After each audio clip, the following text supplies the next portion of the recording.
Hi friends, welcome to Sheeba's recipes. ഇന്ന് നമുക്ക് തേങ്ങ ചേർക്കാതെ നല്ല ടേസ്റ്റ് ആയിട്ട് കേരള സ്റ്റൈൽ വറുത്തരച്ച കോഴിക്കറി ഉണ്ടാക്കുന്നത് എങ്ങനെയാണെന്ന് നോക്കാം. അപ്പോൾ ആദ്യം ഇതിന് വേണ്ടി ഒരു മസാല നമുക്കൊന്ന് റെഡിയാക്കണം.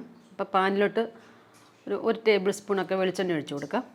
1-1.5 ടേബിൾ സ്പൂൺ. അപ്പോൾ വെളിച്ചെണ്ണ ഒന്ന് ചൂടായിട്ട് വരുമ്പോൾ ഇതെല്ലാം ഒന്ന് ഇട്ട് കൊടുക്കണം. 1.5 ടേബിൾ സ്പൂൺ മല്ലി എടുത്തിട്ടുണ്ട്, 1/2 ടീസ്പൂൺ പെരിഞ്ജീരകം, ചെറിയൊരു പീസ് പട്ട, 1.5 ഇഞ്ച് സൈസിൻ്റെയൊക്കെ ഒരു പീസ് പട്ട, 2 ഏലയ്ക്ക, 3 ഗ്രാമ്പു, പകുതി തക്കോലം, ചെറിയൊരു തക്കോലത്തിൻ്റെ പകുതി, പിന്നെ 1/2 ടീസ്പൂൺ കുരുമുളക്. ഒന്ന് ഇളക്കി കൊടുക്കാം. പിന്നെ 6 വറ്റൽമുളക് എടുത്തിട്ടുണ്ട്, അത് 2ആയിട്ടൊക്കെ ഒന്ന് കട്ട് ചെയ്തിട്ടുണ്ട്. കുറച്ച് കറിവേപ്പില, ഒരു ബേ ലീഫ്. ലോ ഫ്ലെയിമിൽ ഇളക്കി കൊടുക്കാം.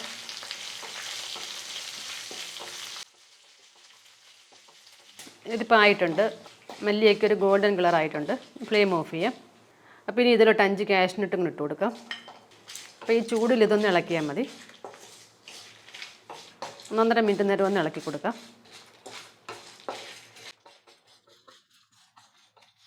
ഇനി ഇതൊന്ന് ആറാൻ വേണ്ടി മാറ്റി വെക്കാം. ഇതിപ്പോൾ ആറിയിട്ടുണ്ട്. മിക്സിയുടെ ജാറിലോട്ട് ഇട്ട് കൊടുക്കാം. ആദ്യമേ ഇതൊന്ന് പൊടിക്കാം. അത് കഴിഞ്ഞിട്ട് വെള്ളം ഒഴിച്ചിട്ട് നല്ലതായിട്ട് നിറയ്ക്കാം. ഇപ്പോൾ ഒന്ന് പൊടിച്ചിട്ടുണ്ട്. കുറച്ച് വെള്ളം ഒഴിച്ചിട്ട് നല്ല പേസ്റ്റ് പോലെ നിറച്ചെടുക്കാം. ഇതിപ്പോൾ നല്ലതായിട്ട് അരച്ചെടുത്തിട്ടുണ്ട്. ഇനി പാനിലോട്ട് കുറച്ച് വെളിച്ചെണ്ണ ഒഴിച്ചു കൊടുക്കാം. വെളിച്ചെണ്ണ ഒന്ന് ചൂടാകുമ്പോൾ 2 ടേബിൾ സ്പൂൺ തേങ്ങാക്കൊത്തിട്ട് കൊടുക്കാം. കുറച്ച് കറിവേപ്പില. 1 മിനിറ്റ് നേരം ഒന്ന് ഇളക്കി കൊടുക്കാം മീഡിയം ഫ്ലെയിമിൽ. അപ്പോൾ ഇത്രയും മതി. ഇനി ഇതിലോട്ട് 1 ടേബിൾ സ്പൂൺ വെളുത്തുള്ളി ചതച്ചതും 3/4 ടേബിൾ സ്പൂൺ ഇഞ്ചി ചതച്ചതും ഇട്ട് കൊടുക്കാം. അപ്പോൾ ഇതിൻ്റെ പച്ചമണം ഒന്ന് പോകട്ടെ. ചെറുതായിട്ട് നിറം ഒന്ന് മാറാൻ തുടങ്ങിയാൽ മതി. അപ്പോൾ ഇത് മീഡിയം ഫ്ലെയിമിൽ 2 മിനിറ്റ് ഞാൻ ഇളക്കിയിട്ടുണ്ട്. ഇത്രയും മതി. ഇനി ഇതിലോട്ട് ഈ സവാള അരിഞ്ഞിട്ട് കൊടുക്കാം. മീഡിയം സൈസിൽ 2 സവാള നീളത്തിലൊന്ന് അരിഞ്ഞിട്ടുണ്ട്. 4 പച്ചമുളക് 2ആയിട്ടൊന്ന് കട്ട് ചെയ്തിട്ടുണ്ട്. ഇനി ഇതെല്ലാം കൂടെ ഒന്ന് വഴറ്റി കൊടുക്കാം.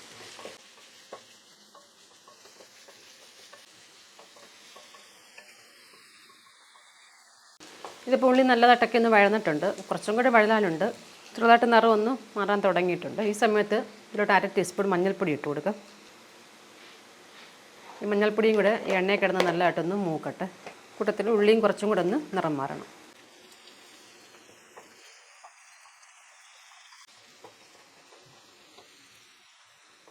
ഇത് പുള്ളിയുടെ നിറമൊക്കെ മാറി നല്ലൊരു ഗോൾഡൻ കളറായിട്ടുണ്ട്. ഈ ഒരു കളറാകുന്ന വരെ ഒന്ന് വഴറ്റണം. പിന്നെ ലോ ഫ്ലെയിമിൽ വെക്കാം. ഇതിലോട്ട് അരപ്പ് ചേർത്ത് കൊടുക്കാം. മിക്സിയുടെ ജാറ് 1/4 കപ്പ് വെള്ളത്തിൽ കഴുകിയിട്ട് അതും കൂടി ഒഴിക്കാം. എന്നിട്ട് നല്ലതായിട്ട് ഇളക്കാം. ഒന്ന് തിളക്കട്ടെ. ഇതിപ്പോൾ നല്ലതായിട്ട് തിളച്ചിട്ടുണ്ട്. ഇനി ഇതിലോട്ട് ചിക്കൻ ചേർത്ത് കൊടുക്കാം. ഞാനിപ്പോൾ 1/2 കിലോ ചിക്കൻ എടുത്തേക്കുന്നത്. അപ്പോൾ നിങ്ങൾ 1 കിലോ ചിക്കൻ എടുക്കുന്നെങ്കിൽ ഈ ഇൻഗ്രീഡിയൻസ് എല്ലാം ഇതിൻ്റെ ഡബിൾ എടുത്താൽ മതി. എല്ലാ അളവും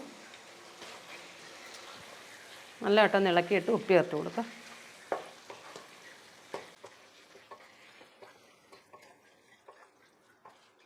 അതുപോലെ ഒരു ഉരുളക്കിഴങ്ങും കൂടെ ഞാൻ എടുത്തിട്ടുണ്ട്. ചെറിയൊരു ഉരുളക്കിഴങ്ങ്, അത് ഈ ഒരു സൈസിൽ കട്ട് ചെയ്തിട്ടുണ്ട്.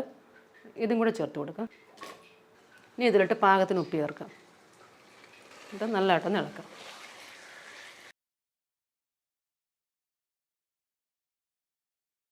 നല്ലതായിട്ട് മിക്സ് ചെയ്ത് കഴിഞ്ഞിട്ട് കുറച്ച് ചൂടുവെള്ളം ഒഴിക്കാം. ഒരു 3/4 കപ്പൊക്കെ ഒഴിക്കാം. വെള്ളം ഒഴിച്ചിട്ട് ഒന്ന് ഇളക്കി കഴിഞ്ഞിട്ട് അടച്ചു വെച്ച് വേവിക്കണം. ഇപ്പം നല്ലതായിട്ട് തിളച്ചിട്ടുണ്ട്. മീഡിയത്തിൻ്റെയും ലോ ഫ്ലെയിമിൻ്റെ ഇടയിലിട്ടിട്ട് അടച്ചു വെച്ച് വേവിക്കാം.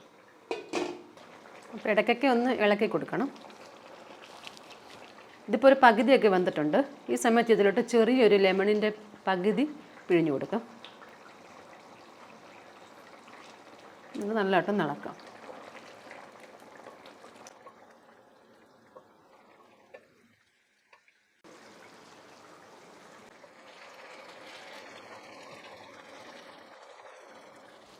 ഇതിപ്പോൾ ചിക്കനൊക്കെ വെന്തിട്ടുണ്ട്.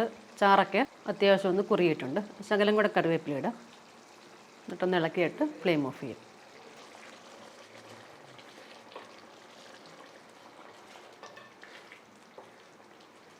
ഫ്ലെയിം ഓഫ് ചെയ്യാം.